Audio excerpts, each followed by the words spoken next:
many of you grew up like I did? Not rich. Now, I'm not theologically or philosophically shallow enough to tell you money will make you happy. Money will not make you happy. You get more money, it will make you more of what you are right now. If you are miserable and you get money, you will be lots of miserable. If you're a jerk and you get money, big jerk. And it'll mess with your family too. So money is not going to solve your problems, it's going to make them bigger. It's also going to make your opportunities bigger. If you're a generous person, your generosity will go into overdrive. You'll be outrageously generous. And you get a lot of money, we'll call you a philanthropist. Cool word that means you give a lot of it away and you have a blast doing it. You found the most fun you'll ever have with money when you find that. So we live in a cause and effect world. What you plant, you will harvest. You will reap what you sow, right? So if you plant stupid, you will get a crop of desperate. I've done it. And if you plant corn, don't be looking for beans to come up. Don't be shocked by, because what you put into your life is what you're going to get out. So we found that there's 5 things that if you do these 5 things with money, over a period of time, like 10 or 15 years, you will build a level of wealth 100% of the time. And now I said a level of wealth. I don't know what level because I can't predict car wrecks and cancer. I can't predict tragedy. And I don't know what your income will be. But if you're working and you do these 5 things, you will build a level of wealth 100% of the time. And this is not some prosperity thing, and it's not mystical or magical. When I cover these 5 things, they're all common sense. But common sense is so rare now, it's like having a superpower. So let's look at the 5. The first one is get on a budget. A written plan. You have to do a budget on paper, on purpose, before the month begins, every month. If you worked for a company called You Incorporated and you manage money for You Incorporated, the way you manage money for you now, would you fire you? Don't answer that. We misbehave with money, and so we're disorganized. We don't have a plan. Nothing's written down. Decide.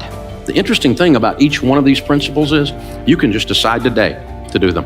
I had a guy working for me, and he was not doing his process right, and I sat down, I said, this is what you need to do. And he goes, well, it's not the way I do it. And I said, change. And he said, well, I'm not like you. And I said, change.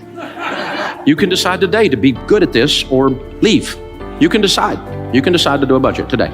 Get out a yellow pad or go free budget online, everydollar.com. You can decide today. I'm going to start managing money well today. Because you're going to keep getting what you've been getting if you keep doing what you've been doing. You know this, right? Sowing and reaping. And the second one is you need to get out of debt. Now, we know this one. You knew Dave Ramsey was going to talk about getting out of debt because you know the Bible says the borrower is slave to the lender. It's real. Now, here's the deal. Think about this. Your most powerful wealth building tool is your income. Let me show you what slavery looks like. This week, they came out with new data that shows that the average car payment in America today, according to the National Auto Dealers Association, is $499. That's dangerously close to $500. You take $500 a month and invest it from age 30 to age 70 in a decent growth stock mutual fund, you'll have $5.6 million. That's what a car payment costs you. So who'd you make rich? General Motors, Ford, Lexus, I don't know, Toyota, who was it? You made somebody rich. It wasn't you. And you're driving along in something you can't afford, scratching your head and wondering why your kid's college fund isn't funded. Because we're giving it all to somebody else. And they have nicer furniture in their building, have you noticed? Something's going on here, guys. And some people in here got a student loan that's been around so long you think it's a pet. You got MasterCard in your life. I mean, it's hard to be a slave if you don't have a master, so you might as well. We've discovered bondage and American distress. It just keeps going and going. And I've done it too, y'all. I'm not picking on anybody. I'm just saying, here's the deal. Think about this. What if you had no payments? Can't even get my head around that. Well, you're always going to have a car payment. I hear people say that. Little man can't get ahead. You're always going to have a car payment, so drive something nice. YOLO. Right? Which, by the way, is addressed in Proverbs. It says fool right after that. See, these are how we talk when we're losing. You can't get ahead. I sure hope we can elect a president who will fix my life. Not going to happen. Neither one of them got the goods, I'll just tell you. You're in charge of your life. It's the only one that's going to work. And that's what changes. So how do you get out of debt? Well, you have to decide to not borrow anymore. That's the first step, isn't it? We had plastic surgery at our house. Had a plastectomy. Decided we're not borrowing money anymore. MasterCard. Capital One. What's in your wallet? Money. You're weird, Dave. You're right. And I'm not broke anymore either. I decided I'm not living like this. I hadn't had a credit card in 30 years. You don't have a credit card? I don't have a credit card. That's my wallet. It's got green presidents' faces. And it's got 4 pieces of plastic in here, 2 debit cards, one on my business, one on my personal account, which will do everything your stupid credit card will do. I travel more than any 2 you put together. Shut up. It works, okay? Dave, you're not getting airline miles. Yeah, I've met a lot of millionaires, and none of them said, Dave, I made it all on my airline miles. I hadn't heard that one, so I got my driver's license and my handgun carry permit. The third thing, once you're out of debt, then you need to be careful to foster high-quality relationships. What's that got to do with money? Everything. There's a huge correlation for those that build wealth and who they hang around with, because you become who you hang around with. Have you noticed that? You don't let your kids hang around with little juvenile delinquents, right? If little Johnny down the street's a weed head, you don't let your kid run with little Johnny because you know you're going to have a weed head in your house, right? We know this. So they come home with that mouth on them, and you're going, where'd you learn that? I'll get you knocked in the next week in this house. Where'd you think you could get away with that? I'll take you out and make another one look just like you. It's because they're hanging out with little Johnny, right? You know what happens. We're the same way, y'all. We're the same way. You talk like the people you hang around with. You read the books they talk about. If you don't read and all your friends watch The Bachelor, well, here's a clue, okay? Here's what's going on.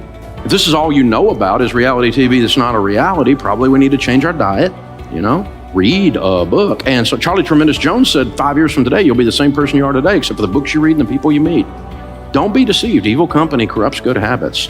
And do you know this? The studies have shown that over a 10-year period of time that your income will become within 10 to 20% of the average of your 10 closest friends' income. Because you have the same habits they've got. You have the same diet into yourself that they've got. You'll have it. You can't stop yourself from doing it. You will become who you hang around with. And all the studies show that we have a tendency. Now, that's not to say I'm some kind of snob and I don't have any friends that aren't rich friends. Not that at all. I have lots of friends, but my closest hangs are people I want to be like. That's my closest ones. Now, I'll talk to anybody, but like when our daughters were growing up, they're grown and married to wonderful men now, but they're in high school and they're wanting to go on a date. We didn't do missionary dating. You don't get to date little Johnny the weed head and lead him to Jesus. That's not going to work, okay? We're not doing this. Little Johnny could go to camp and get saved again. We'll work on this, right? And so, You come up to our house, pick up one of our daughters, honk your horn, you better be delivering a pizza, all right? So coming in, talking to the old man, I'll be cleaning my gun when you get home. You know the song, right? And so, this kind of thing. And I'm teaching them, Dad, all the boys in the youth group are scared of you. Good. Keeps away 2 things you don't want, baby doll. You don't want jerks and you don't want wusses. And if I can keep both those away, and then I can teach you how to keep them away, you can pick good. And guess what? They both picked good.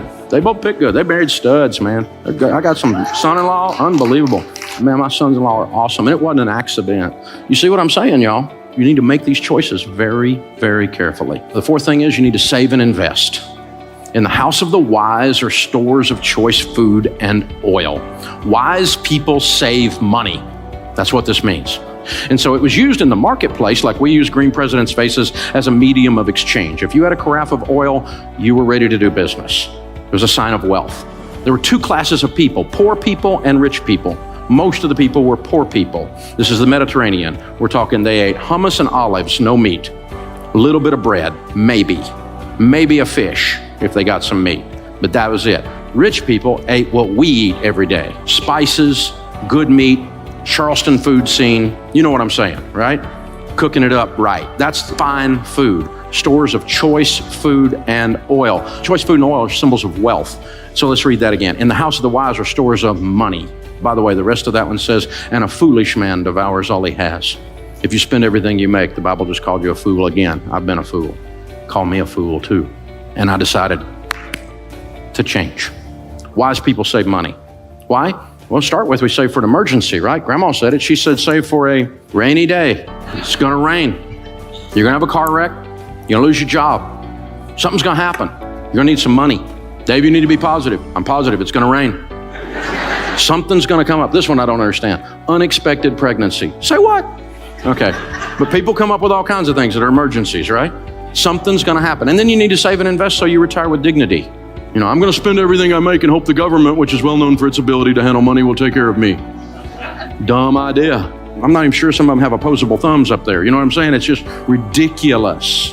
And we're counting on them in some whacked out kind of way to come be. They're not coming. There is no white horse. There is no Calvary. You're it, okay? You are in charge of your destiny. And that's great news. And so, all worried about the election, and I'm not worried about the election because I made money under both parties. Turns out it wasn't up to them in either case. I've lost money under both parties. None of them sent me a check. They all just want money. They're extracting like a tick, extracting blood all the time. That's all they do. This is the deal.